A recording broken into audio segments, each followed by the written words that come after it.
সে এমন ভাবে কথা বলে যেন সে একজন পাগল। সে এমন ভাবে আচরণ করে যেন সে সর্বজান্তা শমশের। সে এমন ভাবে আদেশ দেয় যেন সে একজন প্রধানমন্ত্রী। এই যে যেন সে এমন ভাবে কথা বলে যেন সে একজন পাগল।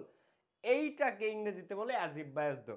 যাদের মাথায় as if as though rule থাকে না, আমি আজকে দেখাই দিচ্ছি 1 সেকেন্ডের পর আর কোনোদিন ভুল হবে না। দেখো, অ্যাজ ইফ অ্যাজ দোর আগে যদি প্রেজেন্ট ইনডিফিনিট থাকে, এখন প্রেজেন্ট ইনডিফিনিট কি দেখেছেন বা লেখা থাকে প্রশ্নে প্রেজেন্ট ইনডিফিনিট না, ভি ওয়ান কাকে রিপ্রেজেন্ট করে? প্রেজেন্ট ইনডিফিনিটকে। তো অ্যাজ ইফ অ্যাজ দোর আগে যদি ভি ওয়ান থাকে, এরপরে হয় পাস্ট ইনডিফিনিট বা ভি টু। ভি টু মানে চেনার উপায়। এর আগে যদি তুমি ভি ওয়ান থাকে, তাহলে পরের অংশ তোমাকে ভি টু দিয়ে ফিল আপ করতে হবে পাস্ট ইনডিফিনিট দিয়ে। অবশ্যই ভি টু এর আগে সাবজেক্ট থাকে, লাস্টে অবজেক্ট থাকে। এখানে ভি ওয়ান এর আগে সাবজেক্ট থাকবে, লাস্টে অবজেক্ট থাকবে, যেটা রেগুলার নিয়ম আর কি। এরপরে অ্যাজ ইফ এর আগে যদি ভি টু থাকে, তাহলে পরের অংশ তোমাকে ফিল আপ করতে হবে হ্যাড প্লাস ভি থ্রি দিয়ে। হ্যাড প্লাস ভি থ্রি কাকে রিপ্রেজেন্ট করে? পাস্ট পারফেক্টে। মনে রাখবা, ভি ওয়ান প্রেজেন্ট ইনডিফিনিটকে রিপ্রেজেন্ট করে, ভি টু পাস্ট ইনডিফিনিটকে রিপ্রেজেন্ট করে, had plus V three past পারফেক্টকে রিপ্রেজেন্ট করে। তো একদম সিম্পল। এর আগে ভি ওয়ান থাকলে পরে দিতে হবে ভি টু, আগে ভি টু থাকলে পরে দিতে হবে হ্যাড প্লাস ভি থ্রি। চলো আমরা একটু দেখি। হি বিহেভস অ্যাজ ইফ, সে এমন ভাবে আচরণ করে যেন হি নিউ এভরিথিং। এই নো এর ভি টু কে নিউ। এখন এখানে অ্যাজ ইফ অ্যাজ দো আছে, ঠিক আছে। এর আগে বিহেভস আছে ভি ওয়ান, তো এর আগে যদি ভি ওয়ান থাকে পরে কি হবে? V two. He knew everything, সে এমন ভাবে কথা বলে যেন সে সব কিছু জানে। সে এমন ভাবে কথা বলে যেন সে সব কিছু জানে। শি টক্স অ্যাজ দো। অ্যাজ ইফ অ্যাজ দোর আগে টক্স আছে, ভার্বের ভি ওয়ান। টক্স আছে, তাহলে পরের অংশ কি হবে? V two.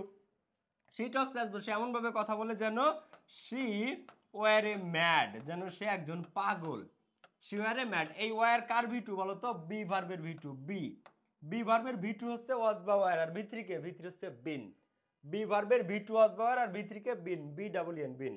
He speaks as if, সে এমন ভাবে কথা বলে যেন হি স এভরিথিং, যেন সে সব কিছু দেখেছে। সে এমন ভাবে কথা বলে যেন হি স এভরিথিং, যেন সে সবকিছু দেখেছে। সে অ্যাড্রেসড মি অ্যাজ দো, সে এমন ভাবে আমাকে অ্যাড্রেস করলো, চিনলো বা পরিচয় হলো যেন যেন সে আমাকে আগে থেকেই চিনতো। তো শি অ্যাড্রেসড মি অ্যাজ দো। এখন এইবার অ্যাজ ইফ অ্যাজ দোর আগে ভি টু আছে, অ্যাড্রেসড আছে। এখানে ছিল বিহেভ, টক্স, স্পিক্স সব ভি ওয়ান। এবার আসছে ভি টু। তো অ্যাজ ইফ অ্যাজ দোর আগে ভি টু থাকলে পরে কি? Had plus V three. তো প্রথমে একটা সাবজেক্ট নিব, she addressed me as though she. Subject নিলাম, এবার হ্যাড প্লাস ভি থ্রি। তাহলে হ্যাড নিলাম, শি হ্যাড নোন মি। দেখো, সে এমন ভাবে আমাকে অ্যাড্রেস করলো যেন সে আমাকে চেনে। She had known me earlier, বা she had known me, just তুমি এটা দিলে হবে। তো she address me as though she had known me, সে এমন ভাবে আমাকে অ্যাড্রেস করলো যেন সে আমাকে চিনে। সো এই হচ্ছে আমাদের অ্যাজ ইফ অ্যাজ দো। অর্থাৎ এর আগে যদি ভি ওয়ান থাকে তোমাকে পরে দিতে হবে ভি টু, আর এর আগে যদি ভি টু থাকে তোমাকে পরে কি দিতে হবে? Had plus V three. আগে ভি ওয়ান পরে ভি টু, আগে ভি টু পরে হ্যাড প্লাস ভি থ্রি, একদম সিম্পল। আগে ভি ওয়ান পাইলে পরেরটুকু ফিল আপ করবো ভি টু দিয়ে, আগে ভি টু পাইলে পরেরটুকু ফিল আপ করবো হ্যাড প্লাস ভি থ্রি দিয়ে। এই দুইটাই নিয়ম অ্যাজ ইফ অ্যাজ দো, আর কিচ্ছু না।